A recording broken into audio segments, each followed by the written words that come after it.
Yo everyone, welcome to my predictions and breakdown of the entire UFC Fight Night Blanchfield versus Barber fight card. This card is a little bit lackluster, but there are a few matchups that I am interested in breaking down in this video. I also think a lot of these fights are relatively close, so I think there will be a few underdog upsets happening on this card because of that as well. Before we get into this video, however, like I always do, let's quickly go back and talk a little bit about how we did on the previous fight card, which was UFC Fight Night Burns versus Morales. And honestly guys, the card was really solid, a lot of finishes on it, including the main event, and we did quite well on picks too. I believe we only got 3 wrong out of the 11 fights that were on the card, and we ended up pretty much breaking even on bets as well for that card, pretty much only down a little bit less than like half a unit, so I'd call that breaking even. Looking to destroy the next card though with bets, so be on the lookout for that soon. I wish Jared Gordon did get some sort of finish bonus for his fight though. He got an absolutely vicious knockout over Thiago Moises on that card, and he did receive no extra money for it.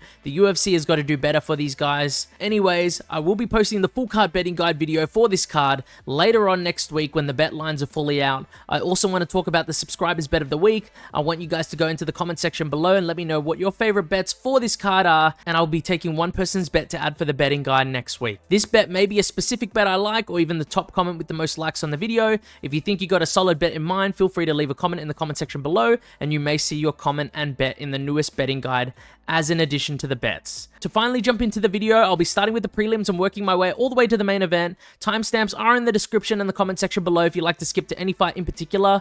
We are going to be starting with the first fight of the card, which is Rayanne dos Santos versus Ardelean. And alrighty, I have watched quite a bit on both girls, and I would be surprised if Rayanne dos Santos didn't get the win in this matchup. She's the more technical striker out of the two, in my opinion. She just seems to be way more interested in leading the dance in the striking as well. She goes first, and against Ardelean, who will already have the disadvantage in the striking, fighters who aren't afraid to go first against her for multiple rounds seem to do quite well against her. Her most recent fight against Melissa Martinez highlighted this perfectly.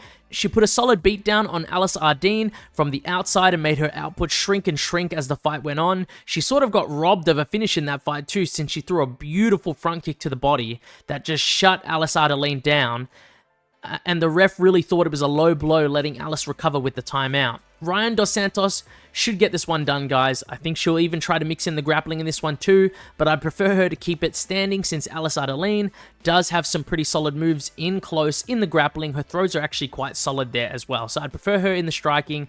That's the pick for this fight, guys. Moving on to Mederos versus Bolaji. And every fight on this card, including this one from here on out, is pretty bloody close, guys. Maybe except for the Oban Elliot fight with Ramiz Brahimaj, but I'll get to that fight a little bit later on in this video.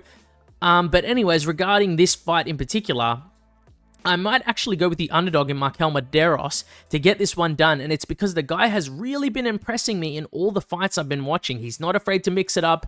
He can change levels if it comes to that. He's so fluid in the striking. He's got great footwork. He's very light on his feet. He keeps distance very well. I think that's really going to cause an issue for Bolaji in this fight, since Oki isn't as light on his feet in general, and really he's a bit more ploddy and stagnant than a Mederos is. The one thing Bolaji does do that is better than Mederos in the striking is that he has the willingness to trade and to sit down on his shots a bit more often. I do like that a lot. Sometimes Mederos tends to be a little trigger shy on the real knockout blows, but he is the better striker in my opinion, and that should be enough to get this one done. I think he wins either via KO or via decision. I'm going to say like a 29-28 decision if it goes to the scorecards. I'm a little worried about the forward pressure of Oki and the fact that the octagon is going to be a smaller one as well.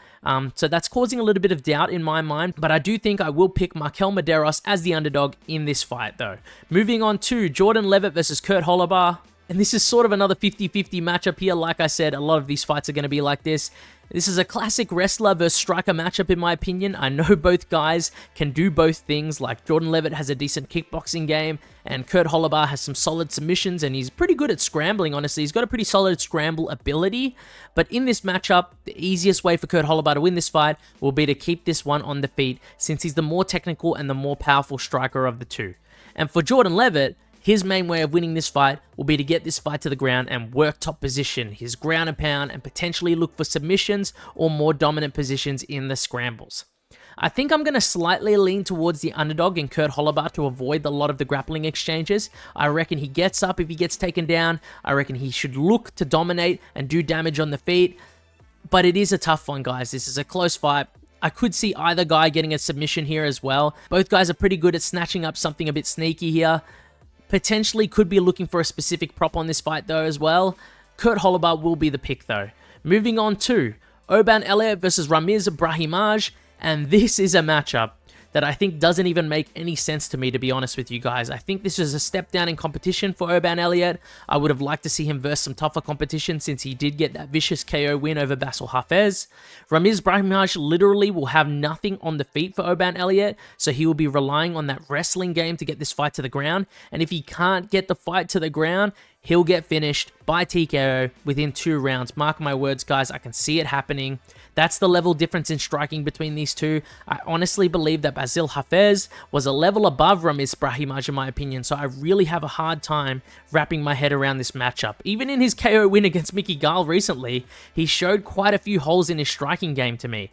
But regardless, this is a quick pick. I'm going to put it in the confident picks list as an addition. Oban Elliot, he should get this one done most likely by KO. Moving on to Ketlen Viera versus Macy Chiasson. This is another tricky one, but I do think that I will end up siding with Ketlen Viera to get this one done, and that's just because I think her grappling and the takedowns are gonna be a big aspect in this fight. I think she's gonna look for the takedown pretty early on, and that will establish the type of fight that this will be from the get-go, and it will set the tone and pace for the rest of the 15 minutes. I think they're going to be relatively even in the striking department. I might put a slight edge towards Macy Chiasson in terms of her sharpness in her striking, but Ketlen Viera will have that power and have the physicality advantage going into this fight. Coupled with her also having the grappling and wrestling advantage, I think this really does tip in her favor. I think this will go pretty similarly to her fight with Pani Kianzad, establishing top position after getting the takedown, wearing down on her opponent, and doing all of these things while securing the early rounds in the bank. That's what I think will happen. That's my hope for this fight. Moving on to Andreas Gustafsson versus Jeremiah Wells, or what it should be. You know, I actually did write this script yesterday, but I was waiting to see what would happen with this fight because I saw a few people saying that Jeremiah Wells was out, and lucky enough, after it was announced he was out, around 6 hours ago now, they announced that Jeremiah Wells will be replaced with Trevin Giles, and this fight will still go on the card and not be completely scrapped. So we've got a new fight here. It's sick to see. Lots of love for Giles for stepping in on short notice. And something else I want to say in terms of Trevin Giles and just talking about him in general, he seems to cop quite a bit of disrespect, and maybe I'm a bit out of the loop here because I have no idea why. I do most of my research for these videos on UFC Fight Pass so I can watch back the fighters' fight tape, and even on there, if you search up Trevin Giles' name, the picture that is meant to be him is literally just like Carlos Prates after he knocked him out as well. So it's pretty funny, but it's got to change 100%. Where's the respect for these guys? Anyways, in regards to the actual prediction at hand, the thing is that Trevin Giles always seems to have the technique edge over his opponents. I do think he does have a sloppy right hand sometimes, but his overall kickboxing game is usually pretty solid. But I do think that he has become a bit too tentative at this point in his career. I watched that Mike Mallet fight. I really thought the guy just threw 0 punches, and it's very worrying looking forward, not only into this fight, but in his career in general. He has been finished quite a lot in recent memory, and that might be getting to him psychologically a little, and that's why he's decided to play it a bit more safe. Andreas Gustafsson doesn't give a single fuck about defense. If Giles can throw more, is willing to engage and avoids the clinch, I could potentially see a world where he wins this fight, but it's really hard to see him winning after the Mike Mallet performance. Andreas Gustafsson put on an insane pace in his recent fights, and he's going to throw damaging punches with high volume. He's going to try to mix in the clinch and the takedowns as well throughout this fight and make Giles even more tired. It's going to be a grueling fight for him, win or lose.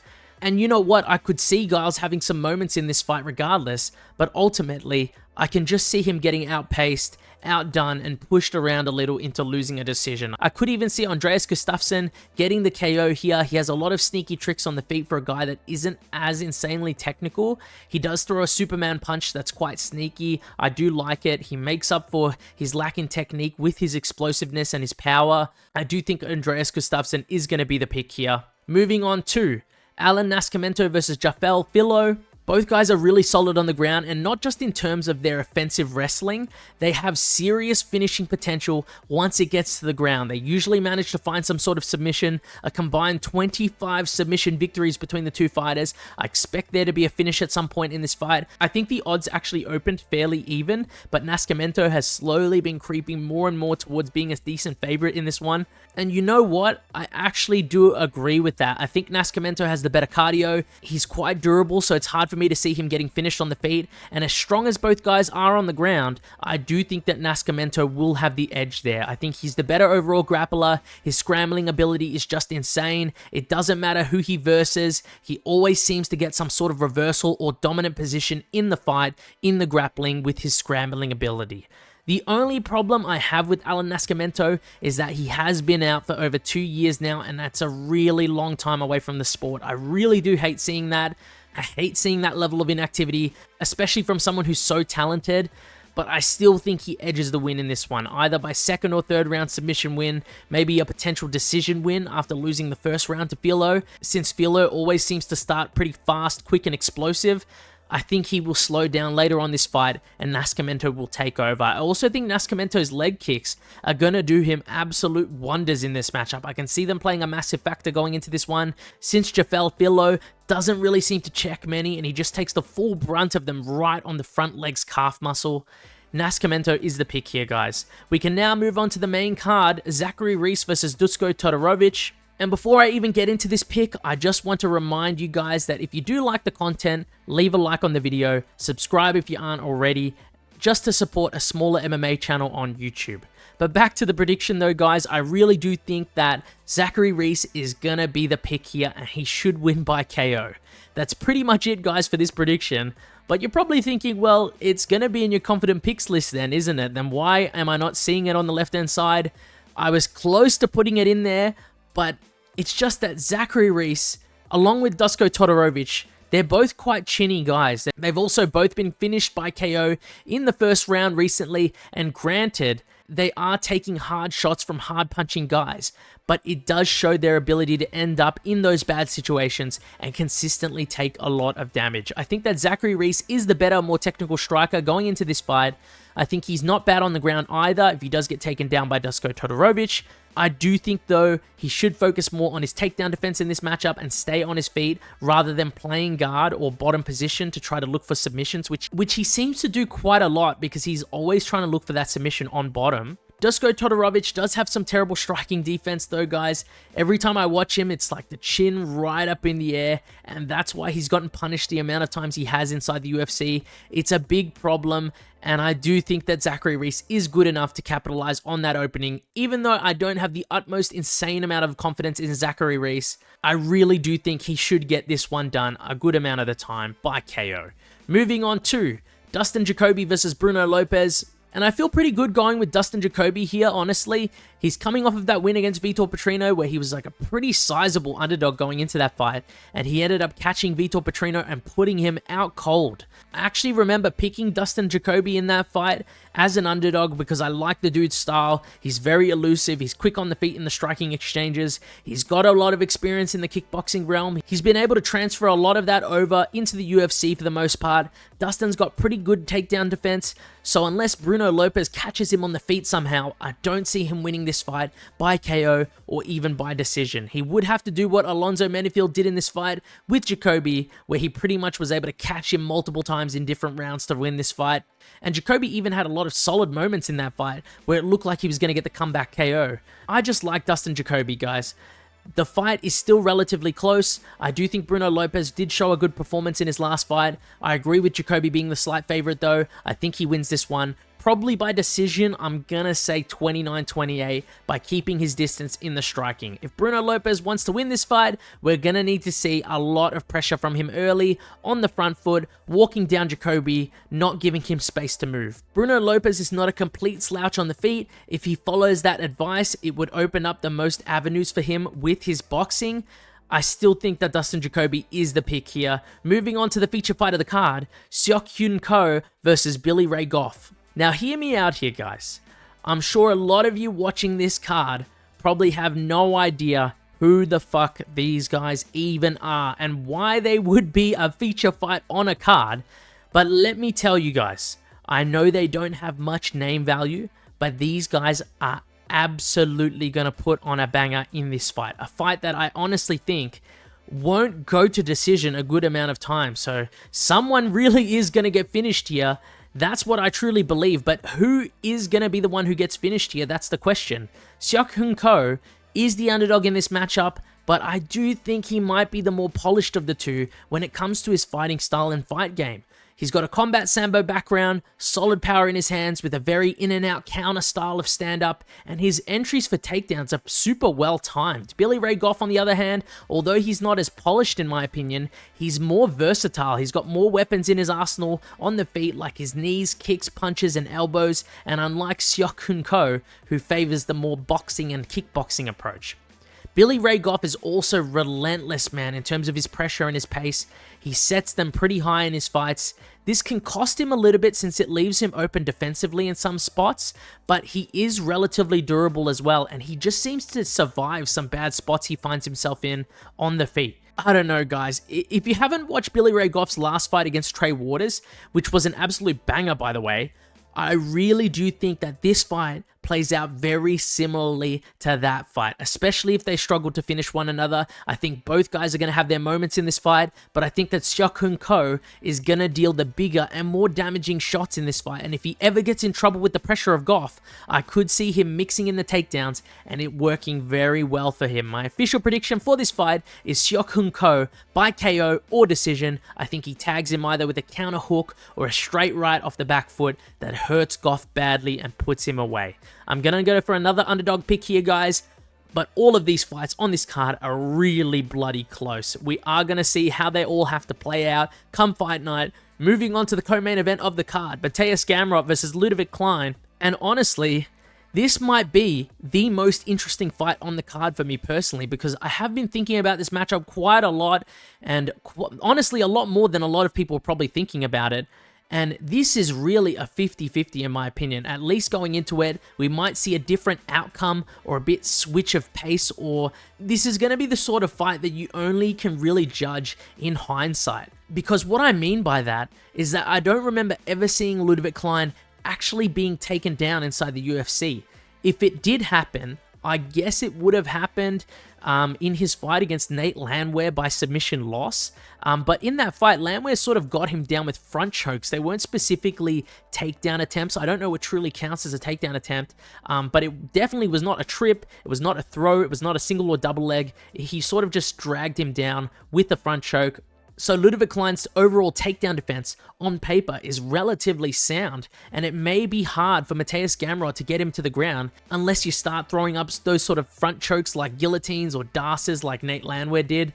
His striking output and overall power, in my opinion, is a bit above Mateusz Gamrot in terms of skill level. He's extremely underrated in that department, and I'm starting to respect that aspect of his game way more. Ludovic has really shown that he's a force to be reckoned with on the feet, and he isn't afraid to mix in his own takedowns to land some solid ground and pound as well. The thing is though, even though Mateusz Gamrot has recently lost to Dan Hooker, I feel people are truly forgetting how high level this guy is. First up, this guy arguably should have won the fight against Dan Hooker in the first place. And secondly, his most impressive win to date, at least in my opinion, was outgrinding and outpacing Arman Tsarukyan, although that win wasn't without controversy. The truth of the matter is, he was winning the grappling exchanges in that fight big time, and although Ludovic Klein's takedown defense has been relatively solid, he has not versed someone as high level as Gamrot in general, let alone in the grappling department. I could see Gamrot using his speed to get to the hips or back of Ludovic Klein in this matchup, getting him to the ground and tiring him out over the course of the fight. Gamrot is good enough to hold his own on the feet in his fights. He's good enough to find entry points to where he can mix in the takedown, and I think he does that in this fight with his boxing against Ludovic Klein. If he doesn't get Ludovic Klein down in this fight, however, I think it's going to be a long night for him, and he's going to take quite a bit of damage in this matchup. Potentially a good bet here might be Ludovic Klein by, I think the bet's called no decision bet, which is where if Ludovic gets a finish, we win, but if it goes to the decision or if either guy wins decision, you just get your money back, I believe. Let me know in the comments below if I got that bet explanation right. I'll be counting on that guy in my comment section. I think his name is Herb Dean, is the gold standard, if I get this wrong. So comment it up, dude. Let me know if I got this wrong. But anyway, to get back to the prediction, I do think Mateusz Gamrot will do enough to get the win here with his grappling. Ludovic Klein is a very solid underdog though, but siding with Gamrot in this one. Moving on to the main event of the evening, Erin Blanchfield versus Macy Barber. And guys, this is our main event, guys. It's not the biggest fight around, but honestly, this fight is a big fight for the women's flyweight division, since whoever wins this fight is probably going to go fight for the title next after Natalia Silva, or whoever wins this fight will fight the loser of the next title fight at the very least. So it does have a lot of stakes on it for the WMMA scene. I did originally think about going Erin Blanchfield when I first saw this fight announced, since I think she has versed and beaten. The beaten part is actually pretty important here, but she's versed and beaten tougher competition. Jessica Andrade, Talia Santos, and most recently Rose Namajunas. I think this is a pretty solid recent resume. Even after losing to Manon Fiorot 2 fights ago, I think this is pretty solid. I also thought that if she was able to rally back and have the success she had against Rose Namajunas, where she was losing the first 2 rounds against her in that fight, and she ended up coming back, beating her by out-wrestling and out-hustling her in the next 3 rounds, she could do the same to Macy Barber. And while all those facts that I've listed about Erin Blanchfield are true, I just really like Macy Barber's fight style and just her overall tenacity and just her viciousness, guys, and want to do damage. It's something that you don't see a lot of fighters have in general, especially WMMA fighters. And she just really does go out there and throws heat in her punches. Her cardio hasn't seemed to be an issue, even though her output has never been an issue. And I just can see her doing well, being very active in the clinch with Erin Blanchfield in this fight. Body shots, elbows, close range hooks. She throws all of these in close. And even when she's getting pressured against the cage, she will still throw these. I also watched back quite a few of her fights, and I think her defensive grappling and her takedown defense is better than it seems. I think she's improved on it. The only times I really saw her struggle with the takedowns was in her fight with Roxanne Modafferi, and she hurt her knee in that fight badly in the second round, and she was basically fighting on one leg, and even still, every time she got taken down, it was set up by damaging shots on the feet by Roxanne Modafferi, and I don't think that Erin Blanchfield is going to outdog Macy Barber in this fight and put pressure on her in the stand-up. I can see her struggling in the engagements on the feet, but most importantly, it's those engagements in the clinch where I see her winning. I think she stays active in this fight. She doesn't get finished on the ground by Erin Blanchfield. She outdamages her to get a clean victory by decision here. I'm going to say 48-47 win with a couple of close rounds. Everyone knows that Erin's main way of winning this fight is to get this fight to the ground and either submit Macy Barber or win enough in the grappling exchanges to get a win via decision, similar to her Namajunas win. But Macy is so tough. I don't see her getting submitted in this fight. She toughed out of an armbar by Alexa Grasso in her fight, if I remember that fight correctly. The girl's just strong, she's tough, and I think she causes more pure damage in this matchup to get the win here. She's quite the moderate underdog here, but I am picking her. Best case scenario, I think she wins by KO, but probably it's going to be a 48-47 decision, and that's what I think happens the majority of the time. That's my prediction for the main event, guys, and that wraps up my full card predictions and breakdown for the entire UFC Fight Night Blanchfield versus Barber fight card. If you guys have any thoughts or any questions for me regarding the card, feel free to leave a comment and I'll do my best to respond to every single comment left in the comment section below. Thanks for watching and see you guys next time.